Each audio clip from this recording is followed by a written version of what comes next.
안녕하세요. 크리스천 영성학교로 운영하는 신목사입니다. 그래서 오늘은 예수 그리스도의 복음과 성령의 능력을 보이는 것과 무슨 상관이 있냐라는 제목으로 생각해 보도록 하겠습니다. 자, 먼저 제 칼럼에 댓글을 올려주시는 어떤 분의 그 질문을 소개해 드릴게요.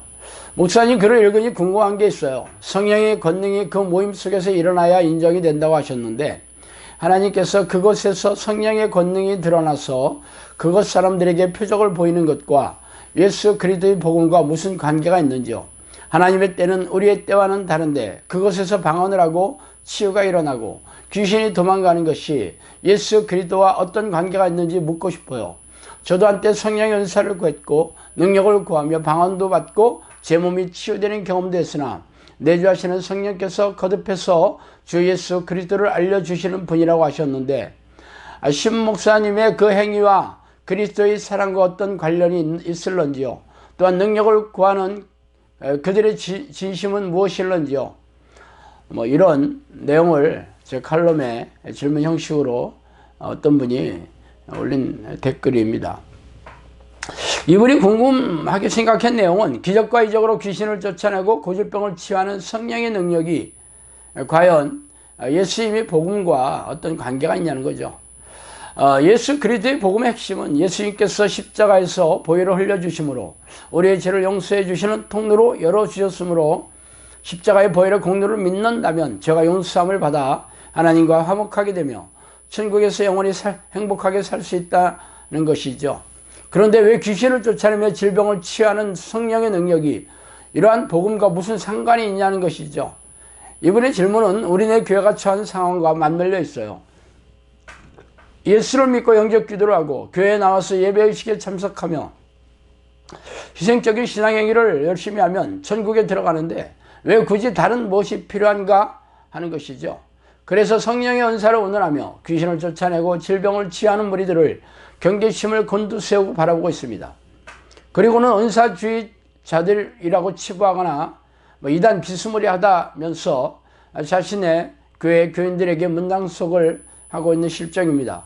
물론 아말감이 금리빨로 변하거나 손바닥에 금가루가 떨어지는 등의 신비하고 기이한 현상을 내세우거나 성령춤, 방언, 찬송, 임파테이션 등의 비성경적인 은사를 내세우는 혹세 무민하는 이단 무리가 없는 것은 아닙니다. 또한 성경에 있는 은사라며 귀신을 쫓아낸다고 홍보하고 내적 치유를 한다는 이들도 교세를 확장하는 그런 이단 무리가 적지 않은 것도 사실이에요. 그러나 이들을 분별하지 못하고 성경 말씀을 자신의 잣대로 진단하는 평가하는 것도 위험천만한 발상이죠. 그래서 귀신을 쫓아내고 고질병을 치유하는 성령의 능력을 강조하는 제 주장이 자신들에게 천국에 들어가는 믿음을 의심치 않는 우리네 교인들의 눈에 기이하게 보일 수도 있습니다. 그래서 오늘은 그 얘기를 좀 하고 싶어요. 일어나 너희 발로 서라. 내가 내게 나타난 것은 곧 내가 나를 본 일과 장차 내가 내게 나타난 일에 너로 정과 증인을 삼으려 함이니 이스라엘과 이방인들에게서 내가 너를 구원하여 그들에게 보내어 그 눈을 뜨게 하여 어둠에서 빛으로 사탄의 권세에서 하나님께로 돌아오게 하고 죄사함과 나를 믿어 거룩하게 된 무리 가운데서 기업을 얻게 하리라 하더이다. 사도행전 26장 26절 말씀입니다. 죄를 짓는 자는 마귀에게 속하나니 마귀는 처음부터 범죄함이라. 하나님의 아들이 나타나신 것은 마귀의 일을 멸하려 하심이라. 요한일서 3장 8절이죠. 내가 진실로 진실로 너에게 이르노니 나를 믿는 자는 내가 하는 일을 그도 할 것이요 또한 그보다 큰 일도 하리니 이는 내가 아버지께로 감이라. 요한복음 14장 12절입니다. 자, 복음이란 예수께서 우리의 죄를 대신하여 십자가에 보혈을 흘려주셨으므로 그 이름을 믿는 자들은 죄 용서함을 받아 하나님과 화목하게 되어 천국에서 영원히 살게 된다는 것입니다. 복음의 핵심은 자신의 죄를 자복하고 전심으로 회개하여 죄 용서함을 받는 것입니다. 말하자면 십자가의 보혈을 믿는 것은 죄를 용서해주는 놀라운 통로가 되는 것이죠. 아무도 자신의 선행과 종교적인 행위로는 하나님으로부터 의롭다고 인정받는 의인 없기 때문입니다. 그렇다면 현재 당신의 죄가 용서함을 받았는가요? 물론 전심으로 회개하면 죄가 용서함을 받게 될 것입니다.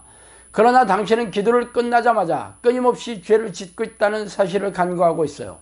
죄란 하나님이 싫어하는 모든 것을 말하며 성경에서 하나님의 뜻이라고 밝힌 것을 위반하면 죄를 짓는 것입니다. 그래서 맛배기로 당신이 인지하지 못하는 죄를 몇 가지 말씀드릴게요. 항상 기뻐하라. 쉬지 말고 기도하라. 범사에 감사하라. 이것이 그리스도 예수 안에서 너희를 향하신 하나님의 뜻이니라. 데살로니가전서 5장 16절 18절 말씀이죠. 기록되었을 때 내가 거룩하니 너희도 거룩할지어다 하셨느니라. 베드로전서 1장 16절입니다. 그러므로 하늘에 계신 너희 아버지 온전한 것인 것처럼 너희도 온전하라. 마태복음 5장 48절입니다. 전에는 우리도 그 가운데서 우리의 육체 욕심을 따라 지내며 육체와 마음이 원하는 것을 하여 다른 이들과 같이 본질상 진노의 자녀였더니 에베소서 2장 3절이죠.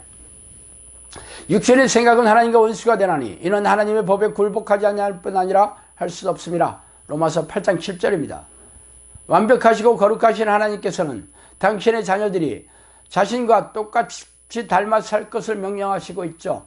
죄란 하나님의 뜻을 위반하는 것으로 육체와 마음이 원하는 것을 행하는 것은 하나님의 진노의 대상이 될 것을 선포하셨습니다. 그래서 당신은 이런 하나님의 뜻을 철저하게 준행하며 살아가고 계십니까? 아니라면 당신은 어찌할 수 없는 죄인으로 지옥의 불못에 던져질 운명일 것입니다. 그렇다면 날마다 전심으로 죄를 깨닫고 회개하며 죄와 피 터지게 싸워야 하지 않겠어요? 또한 당신이 알지 못하는 사실은 악한 영이 사람들의 머리를 타고 앉아 자신의 생각을 넣어주어서 죄를 짓게 하고 불행에 빠뜨려 고통을 주어 지옥으로 같이 갈 동반자를 모으고 있다는 사실입니다. 또한 죄인들에게 들어와 잠복하여 육체와 정신을 파괴하여 정신질환과 고질병을 일으키는 것입니다. 그러므로 죄와 싸워 이기는 증거는 죄를 짓게 하는 귀신을 쫓아내고 귀신들이 일으킨 정신질환과 고질병을 치유하는 것으로 증명해야 하는 것입니다. 그래서 예수님은 사도 바울에게 하신 명령이 영적 세계와 영적 존재를 깨닫는 영적인 눈을 뜨게 하여 어둠에서 빛으로 사탄의 권세에서 하나님께로 돌아오게 하고 죄사함과 나를 믿어 거룩하게 된 무리 가운데서 기업 즉 천국을 얻게 하라는 말씀이셨어요. 즉 귀신을 쫓아내고 귀신이 일으킨 고질병을 치유하지 못한다면 여전히 사탄의 권세 하에서 포로로 잡혀있는 불쌍한 영혼들인 셈입니다. 그러므로 죄사함을 받았다는 것은 교리적인 이해나 성경 지식을 쌓아두는 것이 아니라 귀신들의 소나기에서 벗어나서 천국의 삶을 누리는 것으로 증명해야 합니다. 이르시되 하나님의 나라는 볼 수 있게 임하는 것이 아니라 누가복음 17장 21절이죠. 하나님의 나라는 말에 있지 아니하고 오직 능력에 있음이라. 고린도전서 4장 20절입니다. 그러므로 내가 하나님의 성령을 힘입어 귀신을 쫓아내는 것이면 하나님의 나라가 이미 너희에게 임하였느니라. 마태복음 17장 28절이에요. 믿는 자들에게는 이런 표적이 따르리니 곧 그들이 내 이름으로 귀신을 쫓아내며 쇠방언을 말하며 뱀을 집어올리며 무슨 독을 마실지라도 해를 받지 아니하며 병든 사람에게 손을 얹는 즉 나으니라 하시더라. 마가복음 16장 17절 18절 말씀입니다. 결론적으로 천국이 마음속에 이루어진 사람들은 성령의 능력을 드러내며 보임으로 증명해 하여야 하며 그것들이 바로 귀신을 쫓아내고 고질병을 치유하는 것이 핵심입니다. 그러나 우리네 교회는 성경을 자의적으로 비틀어서 1분짜리 영적 기도 행위로 성령이 내주한다는 교리적인 이해로 가르치고 있으니 기가 막힌 일이죠. 성령으로 거듭나지 않은 사람들은 천국에 들어갈 수 없다는 예수님의 말씀을 멸시하고 없이 여기는 자들이 어떻게 천국의 백성이 되겠습니까? 자, 오늘은 여기까지 하겠습니다. 감사합니다.